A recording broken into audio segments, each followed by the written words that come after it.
Hello and welcome everyone. The online गुरु में मैं सुनील शर्मा आप सभी का स्वागत करता हूं। आज के इस सेशन में हम RIMC जून 2023 के जनरल नॉलेज के पेपर को सॉल्व करने जा रहे हैं।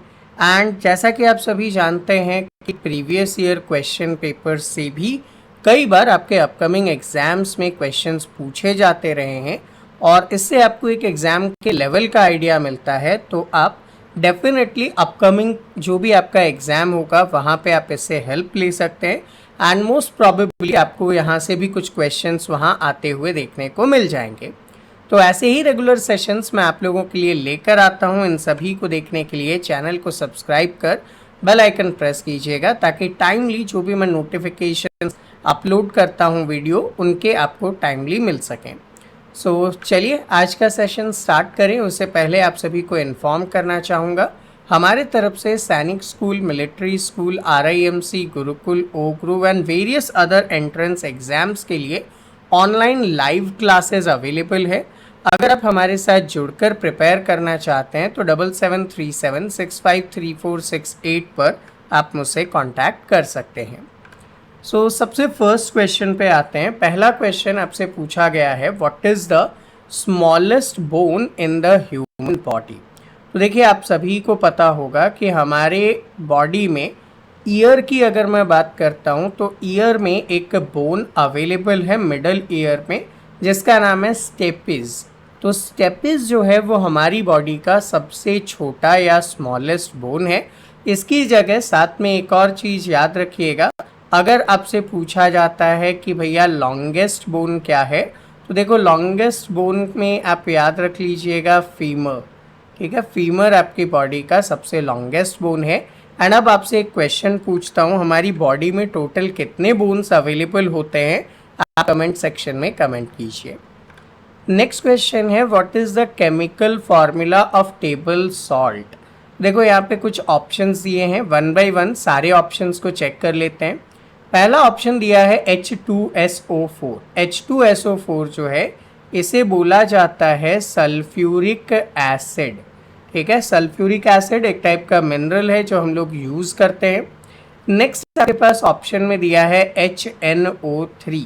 HNO3 जो है वो नाइट्रिक एसिड का फॉर्मूला है। देन थर्ड है NaCl। NaCl को हम लोग बोलते हैं सोडियम क्लोराइड। ठीक है, सोडियम क्लोराइड। अब सोडियम क्लोराइड क्या है, तो सोडियम क्लोराइड ही कॉमन सॉल्ट है जो हम अपने घरों में यहाँ पे यूज़ करते हैं।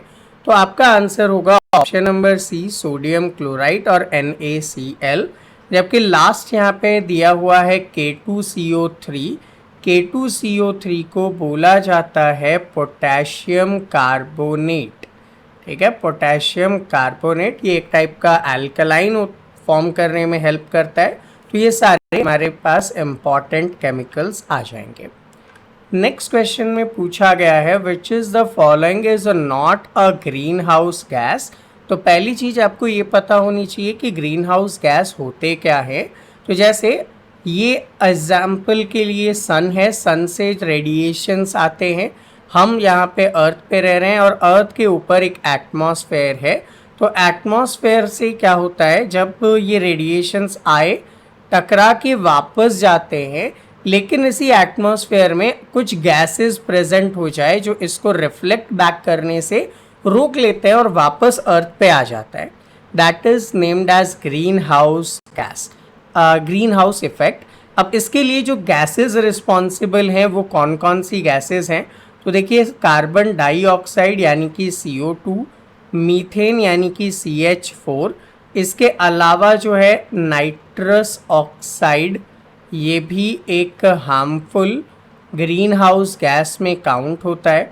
इसके अलावा आपने नाम सुना होगा हाइड्रोफ्लोरोकार्बन, HFCs के बारे में। इसके अलावा आपने सुने होंगे sulphur hexafluoride, nitrous tetrafluoride and all. अब वाटर वेपर भी एक ग्रीन हाउस गैस का यहाँ पे काम करता है। तो बचा क्या है, oxygen. Oxygen is not a green house gas. Next question है, what is the largest organ in the human body. देखो अगर हम लोग बात करते हैं लार्जेस्ट ऑर्गन की ह्यूमन बॉडी में और स्किन आपके पास ऑप्शन में दिया हुआ है, देन डेफिनेटली आपको स्किन को एज अ ऑप्शन चूज करना है। अनलेस अगर स्किन ऑप्शन में नहीं दिया होता तो आप लीवर को as a largest organ in the body के रूप में कंसिडर कर सकते हैं। नेक्स्ट क्वेश्चन है which gas is produce when an acid react with metal. तो देखो याद रखना, जब कभी भी कोई एसिड होता है वो रिएक्ट करता है किसी न किसी मेटल के साथ, तो वो यहाँ पे गैस प्रोड्यूस करता है, दैट इज हाइड्रोजन गैस। ठीक है, तो कौन सा गैस प्रोड्यूस हो जाएगा? हाइड्रोजन गैस भी प्रोड्यूस हो जाएगा और साथ में कुछ सॉल्ट यहाँ पे प्रिपेयर्ड होते हैं। अगला क्वेश्चन है what is the name of the process by which a liquid turns into a gas at a temperature below it's boiling point. ठीक है, जब कोई लिक्विड है वो गैस में कन्वर्ट हो रहा है तो उस प्रोसेस को हम लोग बोलते हैं एवापोरेशन। अब बाकी के सारे प्रोसेस का मैंने आपके सामने यहाँ पे इमेज रख दिया है, मतलब अगर गैस जो है वो लिक्विड में कन्वर्ट हो रहा हो तो क्या कहेंगे? कंडेंसेशन। लिक्विड अगर गैस में कन्वर्ट हो रहा हो तो वेपोराइजेशन। अगर लिक्विड सॉलिड में कन्वर्ट हो रहा हो तो फ्रीजिंग, एंड सॉलिड लिक्विड में कन्वर्ट हो रहा हो तो मेल्टिंग। सॉलिड अगर गैस में कन्वर्ट हो रहा हो डायरेक्टली तो सब्लिमेशन है, और गैस डायरेक्टली सॉलिड में कन्वर्ट हो रहा हो तो उसके लिए डिपोजिशन वर्ड का हम लोग यूज़ करते हैं, और कई बार यही सारे वर्ड्स रिपीटेडली आपके एग्जाम में पूछे जाते हैं। नेक्स्ट क्वेश्चन दिया गया है आपको what is the process by which plant release water vapor into the air। तो आप सभी को पता है कि प्लांट अपने रूट से वाटर को एब्जॉर्ब करते हैं और एक्सेसिव वाटर जो उनके लिए रिक्वायर्ड नहीं है उस एक्सेसिव वाटर को वो क्या करते हैं? वो एटमॉस्फेयर में रिलीज कर देते हैं। इस प्रोसेस को यहाँ पे बोला जाता है ट्रांसपीरेशन। ठीक है, ट्रांसपीरेशन। जबकि बाकी के जो प्रोसेसेस हैं जैसे फोटोसिंथेसिस, आपको पता है ग्रीन प्लांट्स अपना फूड जनरेट करती है जैसे फोटोसिंथेसिस कहते हैं। रेस्पिरेशन, ह्यूमन बींग्स हम लोग सब क्या करते हैं? ऑक्सीजन इनटेक करते हैं, कार्बन डाइऑक्साइड आउट करते हैं, उस प्रोसेस को रेस्पिरेशन कहा जाता है। एंड एवोपोरेशन, प्रीवियस क्वेश्चन में हमने इसके बारे में बात की थी। तो नेक्स्ट टर्म हमारे पास आता है question number 8, which planet in our solar system is famous or known for its ring। तो आपको एक ऐसा प्लैनेट याद आ रहा होगा जिसके चारों तरफ एक ऐसा रिंग बना हुआ है, तो डेफिनेटली आपका आंसर सैटर्न है। लेकिन एक चीज़ याद रखना कि जितने भी आउटर प्लैनेट हैं, आउटर प्लैनेट में जैसे जुपिटर है, यूरेनस है, नेपच्यून है और सैटर्न है, इन चारों में रिंग अवेलेबल होती है। बट सैटर्न का जो रिंग होता है वो बहुत ज़्यादा डेंसर एंड डार्कर होता है, जिस वजह से वो क्लियरली अपील करता है, बाकी हम लोगों को क्लियरली विजिबल नहीं होते हैं। इस वजह से सिर्फ सैटर्न सबसे ज़्यादा फेमस है अपने रिंग के लिए। बाकी एक्सोप्लैनेट जो 4 हैं अभी मैंने आपको नाम दिया था, लाइक जुपिटर है, सैटर्न है, यूरेनस है और नेपच्यून है, इन सब में रिंग अवेलेबल होता है। Next question number 9, which of the following element is a metal. इनमें से कौन एक मेटल के रूप में आएगा? तो देखो नाइट्रोजन एक गैस है, कार्बन एक गैस है, ऑक्सीजन एक गैस है, तो बचता क्या है? आयरन, जिसको साइंटिफिकली सिंबलाइज किया जाता है Fe से, क्योंकि इसका जो नेम है वो फेरम है। तो यहाँ पे ये जो फेरम है वही क्या है? एक मेटल के रूप में यहाँ पे काम आने वाला है। नेक्स्ट क्वेश्चन है विच of the following is not a state of matter. देखो स्टेट ऑफ मैटर हमारे पास टोटल 5 होती है, 5 में से 3 तो बहुत कॉमन होती है जिसको हम लोग जानते हैं, लाइक सॉलिड हो गया, लिक्विड हो गया और गैस हो गया। इसके अलावा 2 स्टेट है जो लैब में क्रिएट किए जाते हैं, like plasma and Bose-Einstein condensate. तो टोटल ये 5 स्टेट्स ऑफ मैटर हम लोगों के पास अवेलेबल है। इसने पूछा था नॉट, तो लिक्विडिएशन कोई स्टेट ऑफ मैटर नहीं है, तो आपका आंसर हो जाएगा liquidation. Next, who is known as the father of modern genetics.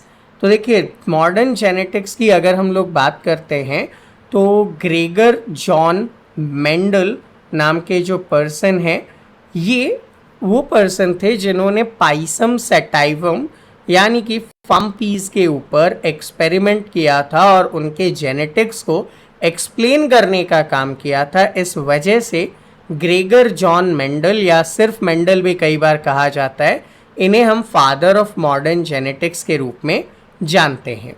इसके अलावा अगर हम लोग बात करें, कुछ नाम दिए गए हैं, जैसे लुई पाश्चर है, तो पाश्चर ने पाश्चराइजेशन मेथड को डेवलप किया था। इसके अलावा प्रीवियस सेशन में आपने चार्ल्स डार्विन और रॉबर्ट कॉच के बारे में भी पढ़ा होगा, तो जस्ट कमेंट करके बताइए ये दोनों क्यों फेमस हैं। नेक्स्ट क्वेश्चन नंबर 12 पे आते हैं। पूछा जा रहा है what is the name of process by which living organism break down glucose to produce energy. तो देखिए, हम लोगों के बॉडी में रेस्पिरेशन होता है, हम लोग सेल्यूलर रेस्पिरेशन बोल सकते हैं, जिसके थ्रू हम लोग क्या करते हैं कि ग्लाइकोसिस और Krebs cycle and other process के थ्रू, इसके अंदर इंडल्ज होते हैं, हम लोग अपने फूड को ब्रेक डाउन करते हैं, ग्लूकोज को ब्रेक डाउन करते हैं, जिससे हम लोग एनर्जी प्रोड्यूस करते हैं और हम लोग सारे काम यहाँ पे कर पाते हैं। तो आंसर हो जाएगा respiration. What is the acceleration due to gravity near the surface of the earth? आप सभी को पता है कि दो ऑब्जेक्ट एक दूसरे को अट्रैक्ट करते हैं और इसी अट्रैक्शन फोर्स की वजह से ऑब्जेक्ट जब मूव करता है तो उसमें एक्सेलरेशन जनरेट होता है। और अगर हम लोग बात करते हैं कि अर्थ के ऊपर ग्रेविटी से कितना एक्सेलरेशन जनरेट होता है, तो दैट इज 9.8 मीटर पर सेकेंड स्क्वायर। इसको हम लोग ऐसे भी लिखते हैं 9.8 ms की पावर 2। ये एक्सेलरेशन जनरेट होता है। और आपने कई बार सुना भी होगा कि आप कोई भी पत्थर उठाओगे, ऊपर की तरफ फेंकोगे, वो वापस नीचे आ जाएगा, लेकिन रॉकेट्स वगैरह जो होते हैं वो बाहर चले जाते हैं हमारे एटमॉस्फेयर से। ऐसा क्यों होता है? तो उसका क्लियर कट रीज़न यहाँ पे बोल सकते हैं कि वो लोग यूज़ करते हैं क्या, वो लोग एस्केप वेलोसिटी को यूज़ करते हैं, जो इस ग्रेविटी के एक्सेलरेशन से ज़्यादा होता है और नियरली 11.2 मीटर पर सेकेंड स्क्वायर से भी अबव होता है, जिस वजह से वो इस एटमॉस्फेयर से बाहर निकल जाते हैं। तो नेक्स्ट क्वेश्चन की तरफ बढ़ जाए। What is the name of the largest ocean on the earth? तो ये तो बहुत सिंपल क्वेश्चन आपसे पूछा गया था। पैसिफिक ओशन जो है वो लार्जेस्ट और डीपेस्ट ओशन के रूप में जाना जाता है। बाकी आपसे एक क्वेश्चन पूछ सकता हूँ मैं, टोटल नंबर ऑफ ओशंस कितने अवेलेबल हैं, उनके नेम्स आप अगर कमेंट सेक्शन में कमेंट करें तो आपका भी रिवीजन हो जाएगा। What is the name of the process by which a solid turns directly into a gas? याद करो, अभी थोड़ी देर पहले ऊपर के एक क्वेश्चन में मैंने आपको इमेज दिखाया था, तो आपने वहाँ पे देखा था सब्लिमेशन वो प्रोसेस है जिससे सॉलिड जो है वो डायरेक्टली गैस में कन्वर्ट हो जाता है। एक एग्जाम्पल देता हूँ, हम लोग अपने घर में नैप्थलीन बॉल्स का यूज़ करते हैं और नैप्थलीन बॉल्स कपड़ों वगैरह में आप रखते हो ताकि उसमें मॉथ ना लग जाए, तो आसानी से देखोगे वो लिक्विड में कन्वर्ट नहीं होता है, वो डायरेक्ट गैस में कन्वर्ट होता है। नेक्स्ट है, who was the first president of United states of America? तो देखिए 30th ऑफ अप्रैल 1789 के दिन जॉर्ज वॉशिंगटन जो हैं वो शपथ लेते हैं फर्स्ट प्रेसिडेंट के रूप में यूनाइटेड स्टेट्स ऑफ अमेरिका के। नेक्स्ट क्वेश्चन है, what is the capital city of Japan? बहुत ही इजी क्वेश्चन पूछा गया, तो आंसर क्या हो जाएगा? Tokyo. Tokyo is the capital city of Japan और बहुत ही बड़े सिटी के रूप में भी जाना जाता है। विच of the following is not a state in India? तो देखिए, जब से जम्मू एंड कश्मीर को स्प्लिट करके यूनियन टेरिटरीज बनाए गए और सर्टेन एडजस्टमेंट किए गए, उसके बाद से आपको पता होगा इंडिया में 28 स्टेट और 8 यूनियन टेरिटरीज अवेलेबल हैं। और ये क्वेश्चन भी आपके एग्जाम में मतलब अल्टीमेट बहुत बार पूछा गया है। तो अब यहाँ पे ऑप्शंस दिए गए हैं और आपको बताना है कि इनमें से कौन सा इंडिया का स्टेट नहीं है। तो भैया ऑप्शन में देखो तिब्बत, जो कि हमारा नेबर है, ठीक है। ये एक ऑटोनॉमस रीजन ऑफ चाइना के रूप में जाना जाता है। तिब्बत को हम लोग नाम देते हैं रूफ ऑफ द वर्ल्ड, ठीक है। रूफ ऑफ द वर्ल्ड भी इसे कहा जाता है, इस वजह से बहुत फेमस भी है। तो तिब्बत इंडिया का पार्ट नहीं है, इंडिया का स्टेट नहीं है। Next question, which country is known as the land of rising sun. तो जापान को हम लोग land of the rising sun कहते हैं बिकॉज ये जो कंट्री है ना, ये सन के राइजेस के सबसे सामने की तरफ प्रेटेंट होता है, इस वजह से ऐसा हम लोग मानते हैं। विच कंट्री हो गया। नेक्स्ट क्वेश्चन की तरफ चलते हैं।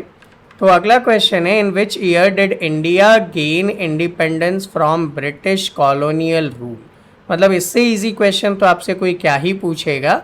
आप सभी को पता होगा 15 अगस्त 1947 को इंडिया ने यहाँ पे फ्रीडम गेन किया था, किससे, ब्रिटिश कॉलोनाइजेशन से।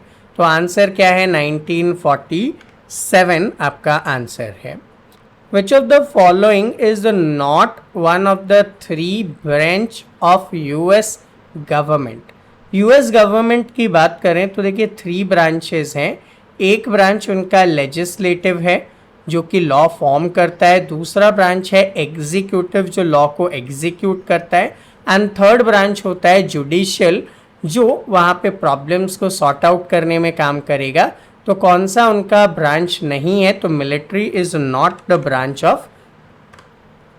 नेक्स्ट क्वेश्चन अगेन बहुत easy question, national anthem Jana Gana मन इनमें से किसने लिखा था। तो आपका करेक्ट आंसर हो जाएगा रविंद्रनाथ टैगोर। इन्होंने नेशनल एंथम को कंपोज किया था, बेसिकली बंगाली संस्कृत में ये लिखा गया था। नेक्स्ट क्वेश्चन की तरफ आगे बढ़ते हैं। Which ancient civilization is known for investing the wheels? पहियों का आविष्कार किस सिविलाइजेशन ने किया। तो ऐसा कहा जाता है कि 4th मिलेनियम BC में एक लोअर मेसोपोटामिया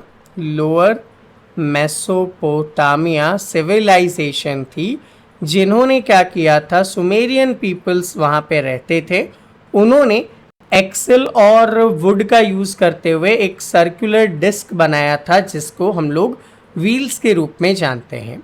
तो आंसर यहाँ पे हो जाएगा ऑप्शन नंबर बी।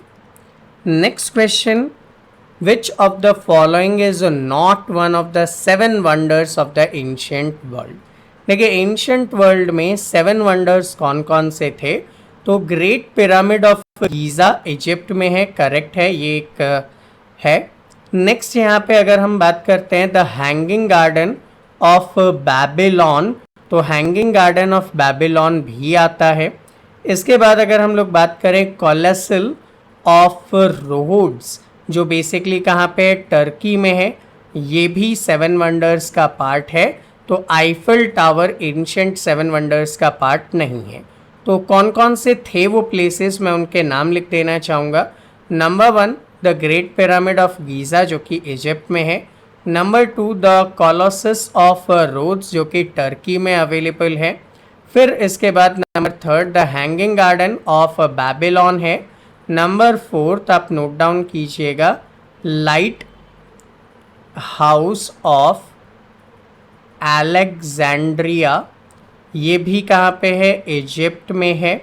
इसके बाद नंबर 5 पे आता है मैसोलियम जो कहाँ पे है, हैलीकार्नेसिस में है, ठीक है, मैसोलियम ऑफ हैलीकार्नेसिस है। इसके बाद नंबर 6 में आ जाता है टेम्पल ऑफ आर्टेमिस जो कहाँ पे है, यूफ्रस में है। एंड नंबर 7 में आपके सामने आ जाएगा स्टैचू ऑफ ज़्यूस जो कहाँ पे है, ओलंपिया में है, ग्रीस में सिचुएटेड है। ये उस एंशिएंट टाइम पीरियड के 7 वंडर्स के रूप में जाने जाते हैं। नेक्स्ट क्वेश्चन पे पहुंचते हैं, number 25, who was the first prime minister of India. तो बहुत ही इजी क्वेश्चन, जवाहरलाल नेहरू जी जो थे वो first prime minister of India के रूप में काम कर रहे थे। 15 अगस्त 1947 में इंडिया को आज़ादी मिली थी। वहाँ से लेकर 26 जनवरी 1950 तक भी वो काम कर रहे थे और उसके बाद उनकी डेथ हुई 1964। तब तक वो प्राइम मिनिस्टर के रूप में फंक्शन कर रहे थे। नेक्स्ट क्वेश्चन आता है आपके सामने, what is the theme of international girls in ICT day 2023। तो देखिएगा ICT डे 2023 जो है वो 27 अप्रैल 2023 को मनाया गया था एंड इसकी थीम थी डिजिटल स्किल्स फॉर लाइफ, यानी कि ऑप्शन नंबर बी आंसर होगा। लेकिन मैं आपको सजेस्ट करूंगा कि इसे याद मत कीजिए। रीज़न क्या है, ये करंट अफेयर्स का पार्ट है एंड करंट अफेयर्स एग्ज़ाम से 5 to 6 मंथ पहले की ही न्यूज़ पे पूछे जाते हैं। तो आगे के news and upcoming events channel पे अवेलेबल हैं। वीडियो के एंड में आपको उनका लिंक मिल जाएगा, वहाँ से आप देखिए, डेफिनेटली वो आपको हेल्प करने वाले हैं। नेक्स्ट क्वेश्चन पे आते हैं। यहाँ पे बोला गया है कि भैया 3 ऑरेंजेस 3O प्लस 2 बनाना 2B कॉस्ट ₹35 है एंड 2 ऑरेंजेस प्लस 3 बनाना का कॉस्ट जो है वो ₹30 है। दोनों को सॉल्व करके 1 ऑरेंज एंड 1 बनाना का कॉस्ट हमें बताना है। चलिए एक काम करते हैं, अगर मैं ऐसा कर लूँ कि दोनों इक्वेशन को इक्वल करने की कोशिश करूं, तो जैसे इस इक्वेशन को 2 से और इसको 3 से मल्टीप्लाई कर दिया तो क्या हो जाएगा, 3 2 जा 6। तो यहाँ पे मैं लिख सकता हूँ कि 6 ऑरेंजेस प्लस 2 2 जा 4 बनाना की कॉस्ट 35 2 जा ₹70 है।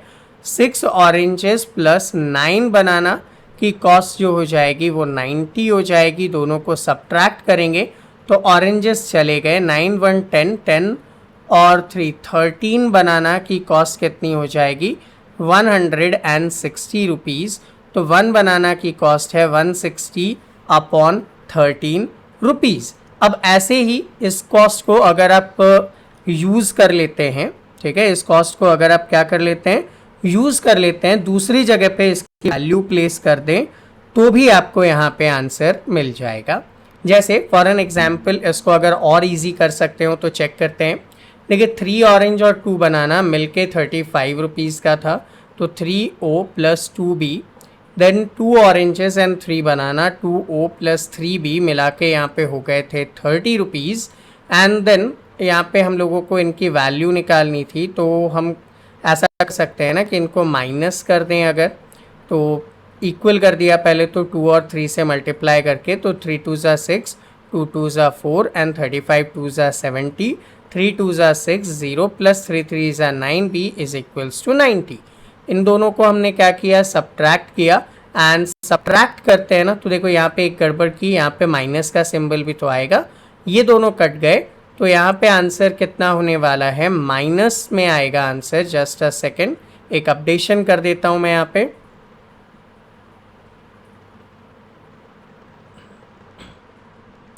तो यहाँ पे 4B माइनस 9B आंसर हो जाएगा माइनस का 5B, और यहाँ पे माइनस करोगे तो माइनस का 20, माइनस से माइनस कट गया, B इज इक्वल्स टू 20/5, तो बनाना की कॉस्ट आ जाएगी ₹4। अब हम क्या करते हैं, 3 multiplied by orange plus 2 multiplied by 4 is 35 था, इसको सॉल्व करते हैं। 3 मल्टीप्लाइड बाई ऑरेंज 4 2 जा 8 is 35, 3 oranges is equals to 35 minus 8, तो 3 oranges is equals to 27, 1 orange 27/3, तो ऑरेंज की प्राइस है ₹9। ठीक है, ऑरेंज की प्राइस यहाँ पे क्या आ जाएगी, ₹9 आ जाएगी। तो अब आपको इसकी प्राइसिंग का अंदाज़ा लग ही चुका है, तो आंसर आप इसको आसानी से देख के कर सकते हैं। अगर आप चाहें तो लास्ट वाले इक्वेशन में भी पुट कर सकते हैं, लाइक 2 ऑरेंजेस प्लस 3 इनटू बनाना। अच्छा, एक बनाना की कॉस्ट ₹4 थी, इज इक्वल्स टू ₹30 आ रहा है, तो 2 ऑरेंज प्लस 4 3 जा 12 is equals to 30, 2 orange is 30 minus 12, 2 orange is equals to, अब 30 माइनस 12 करोगे तो 18 आएगा, तो ऑरेंज इज इक्वल्स टू 18/2 यानी कि 9 रुपीज़ आ जाएगा। अब पूछा क्या है, then what is the cost of 1 orange and 1 banana. 9 + 4 option में ही अवेलेबल नहीं था, तो क्वेश्चन में थोड़ा सा अपडेशन चाहिए। Which number comes next in the sequence. देखो 1 है, 4 है, 9 है, 16 है, 25 है और अगला क्या होगा।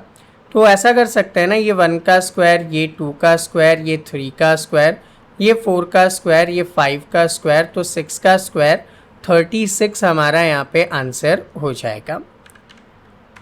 नेक्स्ट क्वेश्चन है what is the missing number. तो पहला नंबर 2, फिर 5, फिर 11, फिर 23, अगला क्या। इसको ऐसा कर सकता हूँ, 2 2 ज़ा 4 + 1 5, 5 2 ज़ा 10 + 1 11, 11 2 ज़ा 22 + 1 23, तो 23 2 ज़ा कितना हो जाएगा 46 + 1 करेंगे तो 47 अपना यहाँ पे आंसर मिल जाएगा। If A is the father of B, ये देखो A is the father of B and B is the son of C। अच्छा B C का सन है, तो इसका मतलब C कौन होगी, मदर होगी उसकी। Then B is the son of C and C is the father of D। अच्छा अब यहाँ पे देखोगे थोड़ा सा कंफ्यूजन क्रिएट हो जाएगा। If A is the father of B, A is the father of B and B is the son of C, B सन है C का, and C is the father of D, C father है D का। कैसे भैया, C यहाँ पे B का भी फादर, D का भी फादर और A भी इसका फादर है, तो पॉसिबल है ही नहीं। तो C is the father of D who is B to D। देखो B to D कौन हो जाएंगे, तो क्वेश्चन को थोड़ा रिफ्रेम करते हैं, हो सकता है इन्होंने टाइपिंग एरर किया हो। If A is the father of B कर दिया हमने and B is the son of C, B जो है वो C का सन है, की जगह ऐसा होता कि C is the son of B। इसको थोड़ा सा रिवर्स करता हूँ, C is the son of B कर देता हूँ, तो हो गया A is the father of B and यहाँ पे C is the son of B। Then C is the father of D, C D का फादर हो गया। Then who is B to D, B to D कौन हो जाएगा, grand father हो जाएगा यहाँ पे। तो ऑप्शन नंबर डी पे आप जा सकते हैं, थोड़ा सा टाइपिंग एरर यहाँ पे देखने को मिल रहा है। Next which letter comes next. तो देखो A, then E, then I, then M, then Q and next. A के बाद आपने क्या किया, B C D 3 अल्फ़ाबेट का गैप दिया। E के बाद F G H का गैप दिया, I हो गया। I के बाद J K L का गैप दिया, M हो गया। M के बाद N O P का गैप दिया, Q हो गया। Q के बाद R S T का गैप दो, U आ जाना चाहिए, तो U आपका आंसर है। Next missing number in the sequence देखो 1 2 6 24 dash. 1 multiplied by 2 is 2, 2 multiplied by 3 is 6, 6 into 4 24, तो 24 इंटू 5 तो कितना हो जाएगा 120 हो जाएगा। ऑप्शन नंबर बी यहाँ पे आपका आंसर है। नेक्स्ट यहाँ पे दिया गया है विच of the following word is different from the others. अब यहाँ पे डिफरेंट की बात करें तो देखो फिश जो है वो एक्वाटिक ऑर्गेनिज्म है और बाकी सारे टेरेस्ट्रियल ऑर्गेनिज्म है, तो अपना आंसर आप लोग क्या कर सकते हैं, यहाँ पे फिश को चूज कर सकते हैं।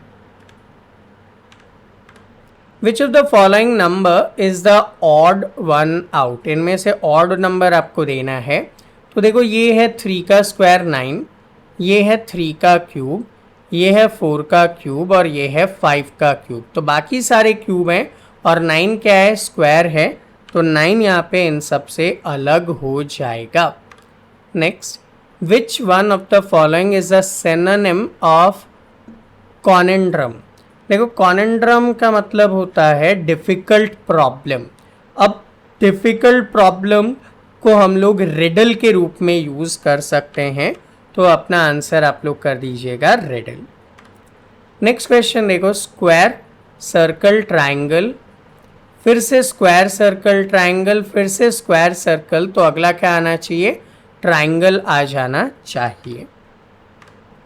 Next which tribe is playing a major role in protecting Hornbill Festival. Hornbill Festival कई बार आपको देखने को मिल चुका है। यहाँ पे अगर हम लोग बात करें तो ट्राइब का नाम है नीसी ट्राइब, जो कि अरुणाचल प्रदेश की है। वो बेसिकली हॉर्नबिल फेस्टिवल को सेलिब्रेट करती है और इसे बचाए रखने में अपना मेजर रोल प्ले कर रही है। Next question, if the first two statement are true then क्या थर्ड स्टेटमेंट भी ट्रू है? देखते हैं। ऑल ट्री आर प्लांट्स, ये सारे के सारे ट्री क्या हैं? प्लांट्स हैं। ऑल प्लांट्स आर ग्रीन, सारे के सारे प्लांट क्या हैं? ग्रीन है। तो ऑल ट्री आर ग्रीन, देखो डेफिनेटली सारे के सारे ट्री ग्रीन के अंदर हैं, तो यस इट इज ट्रू। इस टाइप के क्वेश्चंस को हम लोग सिलॉग्स या सिलॉगिज्म के रूप में भी जानते हैं। Next, recently India has opted out of which pillar of Indo Pacific economic framework. देखो इंडो पैसिफिक में यहाँ पे 4 मेजर पिलर्स आपको देखने को मिल जाएंगे।